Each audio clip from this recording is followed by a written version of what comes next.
అమరావతి కోసం మళ్లీ అప్పు చేయడానికి సిద్ధమైంది చంద్రబాబు సర్కార్. రాజధాని కోసం ఇప్పటికే 40,000 కోట్లకు పైగా అప్పు తెచ్చిన కూటమి ప్రభుత్వం తాజాగా మరో అప్పుకు సిద్ధమైంది.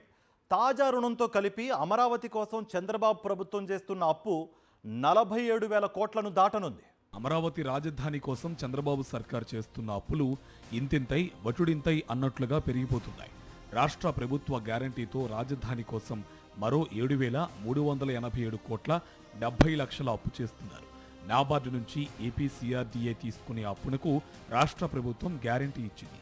ఈ మేరకు రాష్ట్ర మున్సిపల్ పరిపాలన పట్టణాభివృద్ధి శాఖ సెక్రటరీ ఉత్తర్వులు జారీ చేశారు. సిఆర్డీఏ రుణ సంస్థకు అప్పు చెల్లించడంలో విఫలమైనప్పుడు ప్రభుత్వ హామీ అమల్లోకి వస్తుంది. ఈ మేరకు ఆర్థిక శాఖ నుంచి రాష్ట్ర ప్రభుత్వ హామీ లెటర్ ఆఫ్ కంఫర్ట్ పొందేందుకు అనుమతిచ్చింది.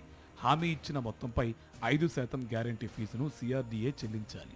ఇందుకు అనుగుణంగా తదుపరి చర్యలు తీసుకోవాల్సిందిగా సిఆర్డీఏ కమిషనర్కు కూటమి ప్రభుత్వం సూచించింది. దీంతో రాజధాని కోసం చేసిన మొత్తం అప్పులు 47,387 కోట్ల 70 లక్షలకు చేరాయి.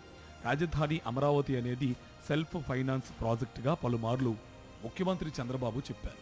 అయితే అందుకు పూర్తి భిన్నంగా రాష్ట్ర ప్రభుత్వ గ్యారంటీతో రాజధాని కోసం భారీగా అప్పులు తెస్తున్నారు. మరోపక్క బడ్జెట్ నుంచి నిధులు కూడా విడుదల చేస్తున్నారు. అప్పులు తేవడంతో పాటు బడ్జెట్ నుంచి నిధులు విడుదల చేస్తున్నప్పుడు సెల్ఫ్ ఫైనాన్స్ ప్రాజెక్ట్ ఎలా అవుతుందో సీఎం చంద్రబాబుకే తెలియాలని అధికార వర్గాలు వ్యాఖ్యానిస్తున్నారు.